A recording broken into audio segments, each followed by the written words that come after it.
احمد ندیم قاسمی کی افسانہ نگاری۔ یوں تو احمد ندیم قاسمی مختلف اصناف میں ادب کی تحقیق اور تخلیق میں مصروف رہے، جن میں نظم، غزل، افسانہ، کالم نویسی، بچوں کی کتب، تراجم، تنقید اور ڈرامے وغیرہ شامل ہیں، لیکن زیر نظر مضمون میں صرف ان کے فن افسانہ نگاری پر بحث ہوگی۔ اگرچہ کوئی بھی ادبی تخلیق شخصیت مختلف اصناف کی تخلیق میں اظہار اور موضوعات کے کچھ بنیادی رنگوں کو اہمیت دیتی ہے،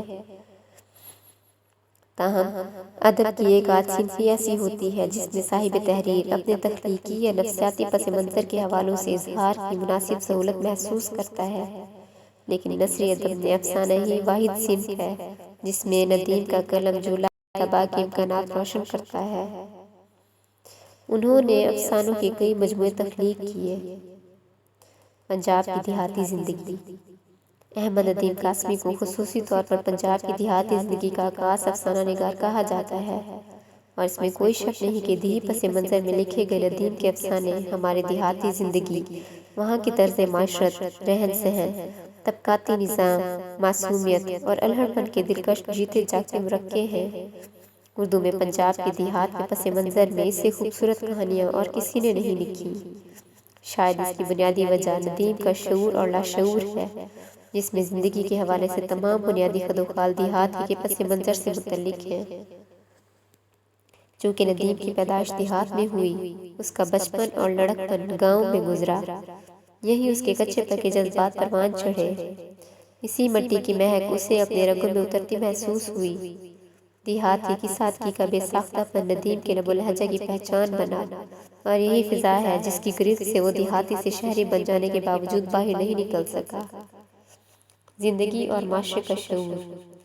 دراصل جس زندگی سے افسانہ نگار کی واقفیت درست اور براہ راست ہو، اسے اپنے تخیل میں خام مواد کے طور پر استعمال کرنا سونے پر سہاگے کے مترادف ہوتا ہے۔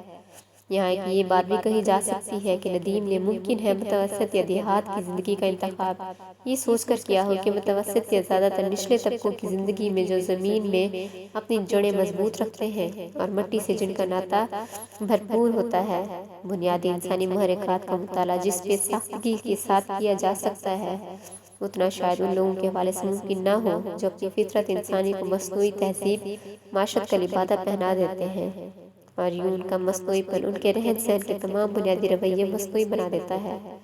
اگرچہ منافقت کے حوالے سے مختلف کرداروں پر لکھے گئے ندیم کے افسانوں کے بنیادی موضوعات و معاشرتی قدغنیں ہیں، معاشی ناہمواریاں ہیں جو ہماری زندگی میں قدم قدم پر موجود ہیں اور بھیس بدل بدل کر ہمارا استحصال کرتی ہیں۔ انہی کی وجہ سے ظلم و انتقام کی بے شمار شکلیں ہمارے سامنے آتی ہیں، اور سیاست و مذہب کے ٹھیکیدار اپنے مفادات کی بقا کے لیے ایک دوسرے سے بڑھ کر ان فاصلوں کو ہوا دیتے رہتے ہیں۔ جنگ عظیم کے اثرات۔ اسی طرح ان کے افسانوں کے موضوعات میں مقامی جنگوں کے علاوہ عالمی جنگیں بھی ہیں، جن کی تباہ کاریوں کا نشانہ وہ ضرورت مند بنتے ہیں، جن کے پیٹ روٹی مانگتے ہیں اور جن کے بدن لباس کو ترستے رہتے ہیں، اور جو اپنی مادی ضروریات کے ہاتھوں مجبور ہو کر بخوشی غیر حکومت کے مقاصد کی تکمیل غیر محسوس طریقے سے کرتے ہیں، اور یوں غیروں کی جنگ میں ایندھن کا کام دیتے ہیں۔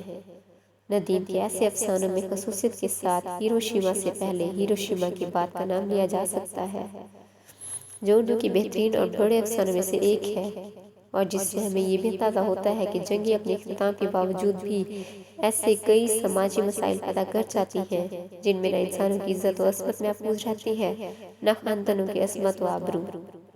وسعت نظر۔ ادیب کا کام اپنے دور کی زندگی کی ترجمانی اپنے دور کے لیے ہی نہیں بلکہ ہر عہد کے لیے کرنا ہوتی ہے۔ افسانے ہیروشیما سے پہلے، ہیروشیما کے بعد میں ہیروشیما پر ہم گرا کر جاپانیوں کو شکست دینا دوسری عالمگیر جنگ کا شدید ترین واقعہ تھا، لیکن ندیم صرف اس واقعے کے حوالے سے نہیں بلکہ پوری جنگ کے پس منظر میں اس کا اثر پنجاب کے دیہات کی زندگی پر دکھاتا ہے۔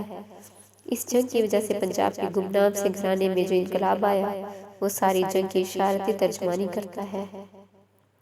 اس کی ہولناکیوں کا غماز ہے۔ معلوم ہوتا ہے جنگ کا ایک ایک لمحہ، ایک ایک واقعہ گاؤں کی زندگی میں رچ بس گیا ہے، اور صدیوں سے روایت کے ایک ہی محور پر زندگی گزارنے والا یہی معاشرہ کشمکش اور تذبذب کا شکار ہو گیا ہے۔ بے یقینی کی کیفیت لہجوں میں جنم لینے لگی ہے۔ ہیرو کا باپ گزرتے لمحوں سے فائدہ اٹھانے کی کوشش رکھنے والا، غربت کے احساس سے نکلنے کے خواب دیکھنے والا، ہیرو کی غیر موجودگی میں اپنے فطری تقاضوں سے شکست کھانے والی اور دوسرے مرد کے ساتھ بھاگ جانے والی ہیرو کی بیوی، اور خود ہیرو وقت کے ساتھ انسان کی تذلیل اور برباد ہونے والی انسانیت کی ایک علامت۔ فسادات۔ ندیم کے افسانوں کا ایک اہم موضوع وہ فسادات ہیں جو تقسیم ہند کے موقع پر رونما ہوئے اور جن کے پس منظر میں ظلم، جبر، درندگی اور بربریت کی ایسی داستانیں پنہاں ہیں جس سے انسانیت کی تذلیل تکمیل تک پہنچی اور انسانی فطرت و ذہنیت کے انتہائی پست پہلو سامنے آئے۔ یہ موضوع ایسا ہے جس نے اردو افسانے کو ایک نئی جہت سے روشناس کرایا اور اردو کے تقریباً سبھی قداور افسانہ نگاروں نے اس موضوع کو مثبت یا منفی حوالوں سے بھرتا۔ ندیم نے ان واقعات کے پس منظر میں جو افسانے لکھے وہ اس حوالے سے بڑے اہم ہیں کہ ان میں جانبداری نہیں برتی گئی۔ ندیم اس سچائی کا ادراک رکھتے ہیں کہ اچھے برے لوگ معاشرے میں تمام طبقوں میں ہوتے ہیں اور کوئی بھی قوم بحیثیت مجموعی ساری کی ساری ظالم یا مظلوم نہیں ہوتی۔ زیادہ تر انفرادی رویے ہوتے ہیں جن کے پس منظر میں انسان کی محرومیاں، ناکامیاں یا نفسیات کی کارفرمائی ہوتی ہے۔ اس لیے ندیم اس حقیقت کے باوجود کہ اسے اپنی مٹی کی خوشبو عزیز ہے، اسے اپنی پاکستانیت پر فخر ہے، فسادات کے حوالے سے افسانے لکھتے ہوئے چھوٹی چھوٹی جزیات پیش کرنے میں اپنی جذباتیت کو غالب نہیں آنے دیا اور ایک بالغ النظر ادیب کے طور پر اپنے فرائض سے روگردانی نہیں کی۔ غیر جانبداری۔ فسادات کے موضوع پر لکھتے ہوئے بہت سے اہل قلم صرف تصویر کا ایک رخ کرتے ہیں۔ پاکستان سے تعلق رکھنے والوں نے غیر مسلموں کے ظلم و تشدد کو بڑھا چڑھا کر پیش کیا اور ہندوستان کے لکھاریوں نے مسلمانوں کو اس بربریت کا ذمہ دار ٹھہرایا، اور اس نقطہ نظر سے لکھے گئے بہت سے افسانے جانبداری اور رواداری کی گرد میں ہمیشہ کے لیے گم ہو گئے۔ تاہم منٹو کے بعد ندیم وہ اہم افسانہ نگار ہے جس نے اپنے افسانوں میں یہ بات کہنے کی کوشش کی ہے کہ آلات ہوتے ہیں جو کسی بھی قوم یا کسی بھی مذہب سے تعلق رکھنے والے کو مطمئن یا مشتعل کر سکتے ہیں، اور یہ کہ انسان دوستی کے ناصر آفاقی ہیں، یہ صرف مسلمانوں، ہندوؤں، سکھوں، عیسائیوں تک محدود نہیں ہے۔ انسانی نفسیات سے آگاہی۔ ندیم نے اپنے افسانوں میں قبائلی دور کے انسان کے انتقام اور رقابت کی اس موضوع کو بھی اپنی تحریروں میں شامل کیا ہے جو معمولی سے جھگڑے، نام نہاد ناپرستی یا جھوٹی غیرت کی بدولت انسانوں کو خاک و خون میں نہلا دینے کا پس منظر رکھتا ہے۔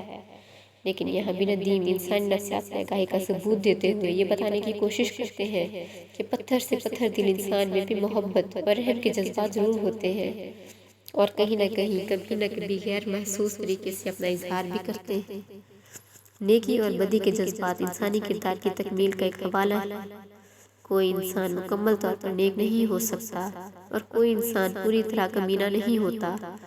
انسان صرف انسان ہوتا ہے جس میں اچھائی اور برائی کا عناصر اپنی نسبت کے حوالے سے کم و بیش ہوتے رہتے ہیں، اور شاید اسی سے انسان کی پہچان ممکن ہوتی ہے، ورنہ تو وہ فرشتہ بن جائے یا پھر شیطان کہلائے۔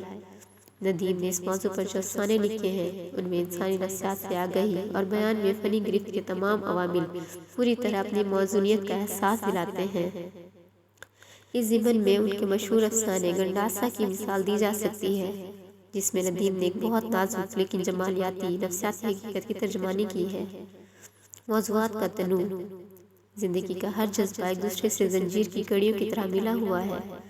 کوئی جذبہ اپنی ذات میں اکیلا نہیں ہوتا۔ پھول کی خوشبو میں مٹی کی مہک کے ساتھ ساتھ روشنی کی دھنک اور ہوا کی سرسراہٹ بھی شامل ہوتی ہے۔ ندیم ایسا فنکار ہے جس نے ان نازک جزیات کو بھی محسوس کیا ہے اور ان کے فنکارانہ اظہار میں اپنے فنی قدم و قامت کی بلندی کا ثبوت بھی بہم پہنچایا ہے۔ یہاں ایک اور اہم بات کی وضاحت ازحد ضروری ہے کہ کسی بھی افسانہ نگار کے لیے وجہ امتیاز یہ نہیں ہے کہ اس کے یہاں موضوعات زندگی کے تنوع میں سیاست، جمالیات، مذہب اور فلسفے موجود ہے یا نہیں۔ اہم بات یہ ہے کہ وہ ان کی موجودگی یا غیر موجودگی میں انسانی فکر نظر اور ادراک و تیقن کو کس حد تک وسعت دے سکتا ہے اور اس کا نقطہ نظر میں کتنی انفرادیت، ہمہ گیری، توازن اور مرکزیت ہے۔ توازن اور غیر جانبداری۔ گوپی چند نارنگ نے درست کہا ہے کہ مقصد اور فن کا حسین توازن ندیم کی کامیابی کی ضمانت بن گیا ہے۔ ندیم ترقی پسند تحریک کے سرگرم رکن اور عہدیدار بھی رہے ہیں، لیکن ایسا معلوم ہوتا ہے کہ وہ اتنا بڑا ترقی پسند نہیں جتنا بڑا فنکار ہے، اگرچہ اس کی ذہنی و فکری تشکیل میں مارکسزم کا ایک نمایاں کردار ہے، تاہم وہ ادب میں پروپیگنڈے کی بے اعتداری کا کبھی شکار نہیں ہوا۔